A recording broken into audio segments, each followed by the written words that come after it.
l'Institut d'administration publique de Québec présente les finalistes pour le prix Monde municipal. Finaliste, Société de transport de Sherbrooke. Réalisation, le plan de mobilité durable de Sherbrooke 2012-2021. Le plan de mobilité durable de Sherbrooke, c'est avant tout l'expression collective de la volonté d'une communauté en termes de mobilité durable. D'avoir une vision claire avec nos partenaires justement sur le développement de notre ville est des plus importants. Le plan de mobilité durable de Sherbrooke s'étend sur 10 ans, de 2012 à 2021. Il vise à redonner au transport une dimension humaine, donc en laissant plus de place aux piétons, aux cyclistes, à l'autopartage, au covoiturage et bien sûr le transport en commun.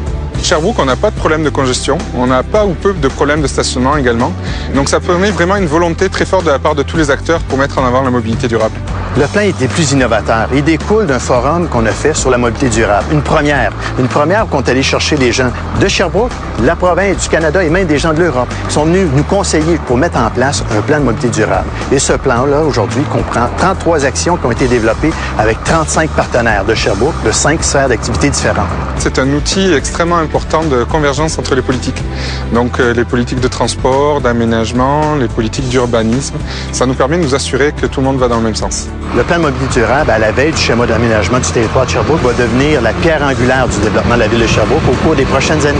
Le plan est important parce qu'il restitue le citoyen au cœur de l'organisation du territoire. Finaliste, Réseau des informaticiens municipaux du Québec.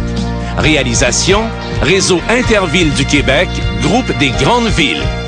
Suite aux fusions, les directeurs TI des grandes villes du Québec ont senti spontanément le besoin de se regrouper pour partager à propos des nouveaux enjeux auxquels ils faisaient face. On était nouvellement fusionnés des villes de 100 000 et plus de population. En technologie de l'information, il y en avait peu au Québec.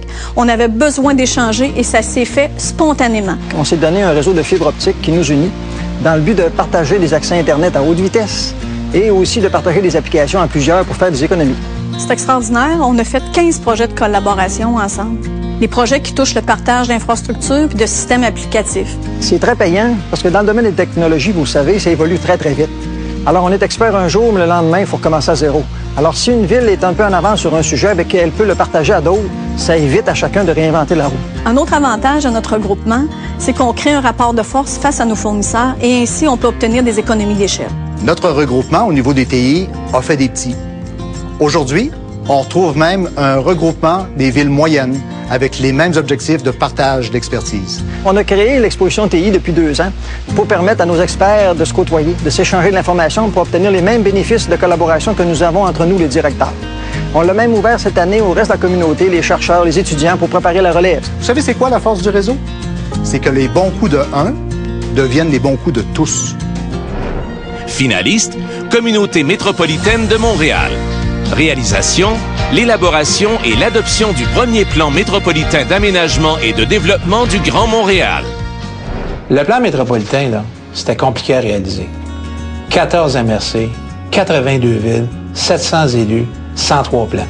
Fallait travailler, fallait mettre un processus innovant en place pour créer un dialogue pour que ça soit accepté par l'ensemble de la population et des élus puis de la société civile. Le plan métropolitain propose une planification pour le Grand Montréal qui touche les 3 principales composantes, l'aménagement, le transport et l'environnement. Sans le leadership des élus de la région, sans l'appui indéfectible du gouvernement du Québec, puis sans la participation active de la population puis de la société civile, on n'aurait pas pu arriver avec un plan aussi rassembleur. Ce plan-là, il est innovant parce qu'on a écouté 1400 personnes, on a reçu 350 mémoires, puis tout le monde y a contribué. C'est leur plan.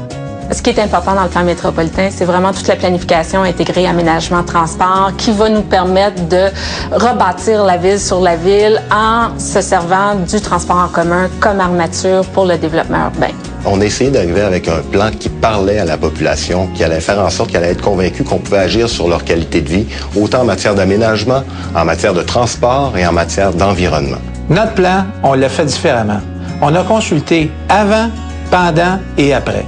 C'est le plan de tout le monde. Les partenaires des prix d'excellence de l'administration publique du Québec souhaitent bonne chance à tous les finalistes.